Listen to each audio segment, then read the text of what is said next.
দুপুরে স্নান করে ঘুমিয়েছিলাম।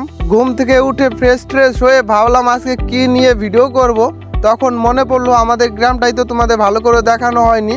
আজকে আমাদের গ্রামটা তোমাদের খুব ভালো করে দেখাবো। দেখো, আমাদের গ্রাম দেখে বলছি না, প্রতিটা গ্রামই কিন্তু দেখতে খুব সুন্দর। আমার শহরের থেকে গ্রাম খুব ভালো লাগে। দেখো, সবাই তো আর এক হয় না, কারো গ্রাম ভালো লাগে, কারো শহর ভালো লাগে।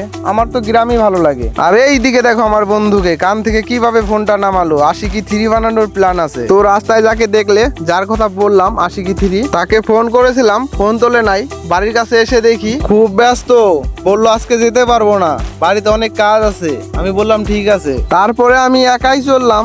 যেতে যেতে এখানে একটা গাছ দেখতে পেলাম। এই গাছটার ফুলের নাম জানি না, তোমরা যদি কেউ নাম জেনে থাকো তাহলে অবশ্যই কমেন্ট করো। জেলা মালদা, থানা বামনগোলা, পাকুয়া থেকে 10 কিলোমিটার ভিতরে আমাদের গ্রাম। বাংলাদেশের খুবই কাছাকাছি আমাদের গ্রাম। আমাদের গ্রামের নাম হলো সোনঘাট। এর আগের ব্লগও বলছি, আগের ব্লগ যারা দেখুনি তাদের জন্য বলছি। ওই যে সামনে একটা ট্যাঙ্ক দেখা যাচ্ছে, ওটা হলো আমাদের গ্রামের জলের ট্যাঙ্ক। আমাদের গ্রামটা কিন্তু অনেক বড়। যেমন মালদা জেলায় অনেকগুলো গ্রাম আছে আর অনেক নাম আছে, আমাদের গ্রামেরও কিন্তু অনেকগুলো নাম আছে। যেমন কদমতলা, পশ্চিম পাড়া, আনন্দমোড়, মার্কেট, বাস স্ট্যান্ড, স্কুল পাড়া, দক্ষিণ পাড়া, হঠাৎ পাড়া।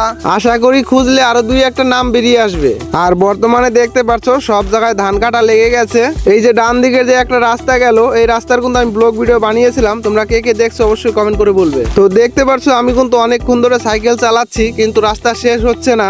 কারণ যেহেতু আমি আগেই বললাম আমাদের গ্রামটা অনেক বড়, তাই চারিপাশে জমিতে দেখতে পাচ্ছ ধান কাটাকাটি শুরু হয়ে গেছে। অনেকে তো ধান কেটে ফেলেছে আর অনেকে কাটেনি। যারা কাটেনি তারা খুব তাড়াতাড়ি কাটবে, কারণ সবার ধানই পেকে গেছে। আমাদের সোনঘাট গ্রামে যতগুলো বাড়ি ছিল সব বাড়ি শেষ। আর এই যে একটা বাড়ি দেখতে পাচ্ছ, এটা তাপসদার বাড়ি। এখানে থাকে না, এখানে শুধু টিউশন পড়ায়। এখানে দুটো রাস্তা, একটা সোজা আর একটা বাম দিকে। আজকে বাম দিকের রাস্তাটা তোমাদের দেখাবো, সোজা রাস্তা একটু পরে যাব।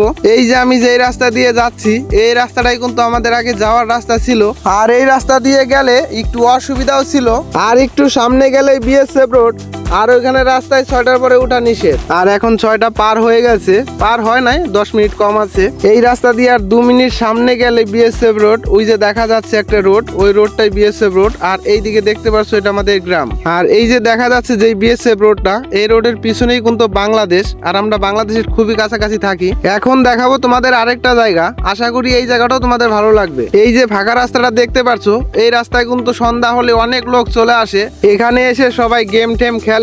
বর্তমানে কেউ আসে না, মানে আসলেও বেশিক্ষণ থাকে না। 7টা, 7:30, 8টার ভিতরে চলে যায়। এই জায়গাটা এমন একটা জায়গা, এই জায়গায় সব সময় হাওয়া থাকে আর মন খুলে কথা বলা যায়, তাই এখানে সবাই চলে আসে। এই যে যেই রোডটা দেখতে পাচ্ছ, এটা কিন্তু বর্ষাকালে জলে ডুবে যায়। আর এখানে অনেক লোক আসে স্নান করতে। আর একটু সামনে চলো, তোমাদের একটা জিনিস দেখাই। এই যে দেখতে পাচ্ছ রাস্তাটা কিভাবে ভেঙে গেছে, এটা কিন্তু জলের কারণেই ভেঙে গেছে। আর এদিক দিয়ে ধান দেখতে পাচ্ছ, ধান কাটা হয়ে গেছে। ওইটা কিন্তু অনেক নিচু জমি। এই যে চলে আসলাম মেন জায়গায়। এই জায়গাটা কিন্তু অনেক ফেমাস। এই জায়গায় অনেক দূর থেকে লোক আসে ভিডিও করতে, স্নান করতে। আর এই জায়গাটা কিন্তু মিনি দীঘা নামে ফেমাস। আর এখানে কিন্তু একটা মেলাও হয়, গত 2 বছর ধরে হইতেছে এই মেলা। এই জায়গার মেলার ব্লগ ভিডিও বানিয়েছিলাম, সেটাও আছে। যদি তোমরা সেই ভিডিওটা দেখতে চাও তাহলে অবশ্যই প্লে লিস্টটা চেক করো, সেখানে পেয়ে যাবে। তো আজকের ব্লগ এতটুকুই। তোমরা সবাই ভালো থেকো, সুস্থ থেকো, টাটা।